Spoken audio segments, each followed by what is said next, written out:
So we're gonna look into the new Photoshop generative fill function, which is like a whole new universe in Photoshop. If you don't know how to get this new taskbar, which you can see here, it's only available in a beta application. So make sure you don't just update Photoshop, make sure you have the beta application.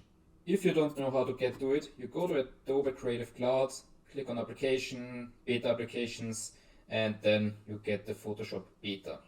If you don't see the taskbar and you have the beta application, make sure you go to Window and click on the contextual taskbar, and then it should be here. So how do we start? What can this thing actually do? It can do pretty much anything. Is maybe a little bit over the top, but what are we gonna do now? I have this picture, I got it from Pexels, it's copyright free, so we're gonna work with this. But what I wanna do now is I wanna fill out this whole white area to give us a little bit more playroom, to make the photo prettier. We just select the main photo.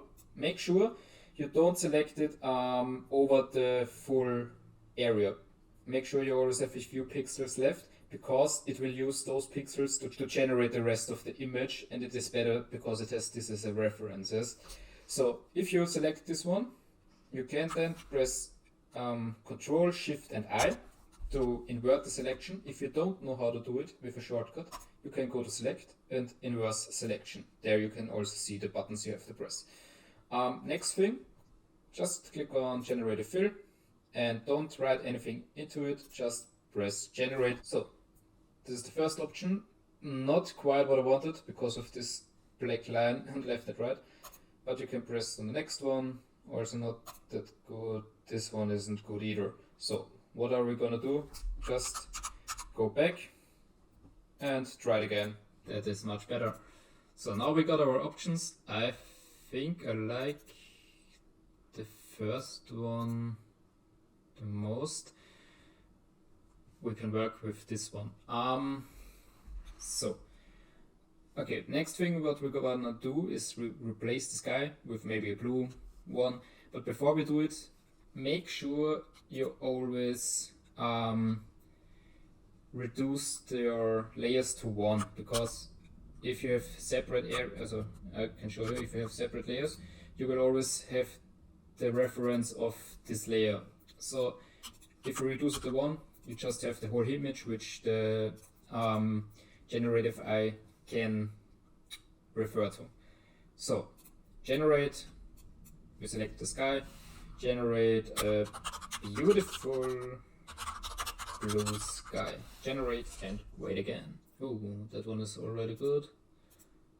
Yeah, I actually like the first one the most. What you can also do if you don't like it exactly, you can just select the picture you like and generate a few more. If you press generate, it will produce a few, also 3 more variations of this one, so you can just play with it.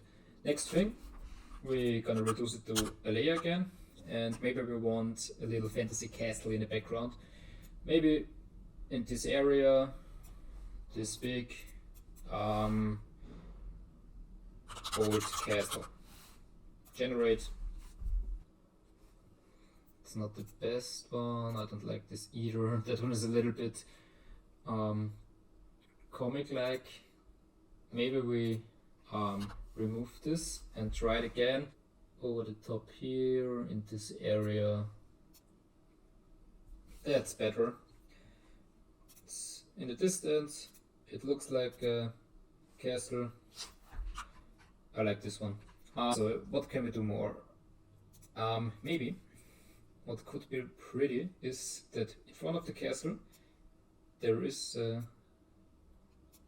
let's make it like this. Make lake. Okay. Maybe. Yeah, maybe the third one, it's like a small lake in the distance, but it adds a little bit to the whole image.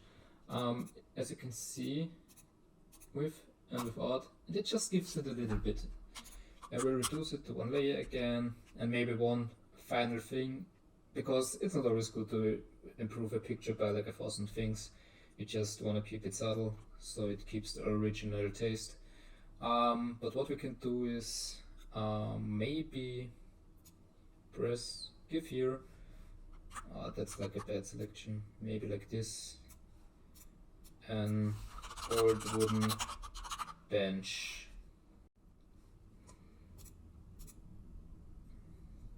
Yeah, maybe. I actually like this one. It is good enough. So now we have added a few things. You can always add more. You can remove things. I can show you how to do that. Before I forget this one, you can just select those, put it around this, and write in remove person and course generate and wait.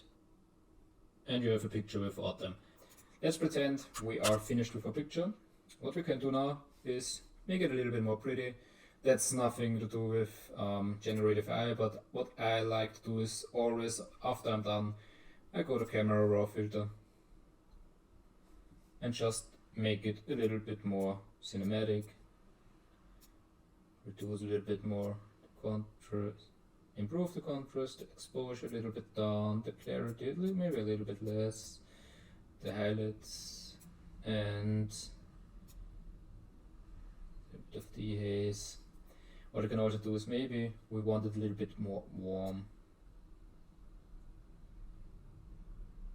Just a tiny amount.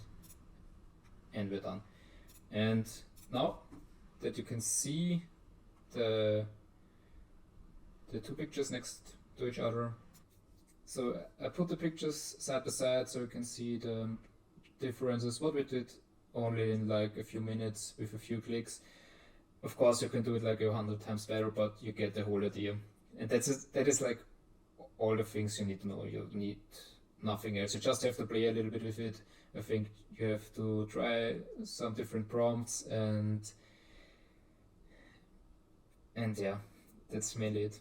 Thanks for watching. I hope it helped you a little bit.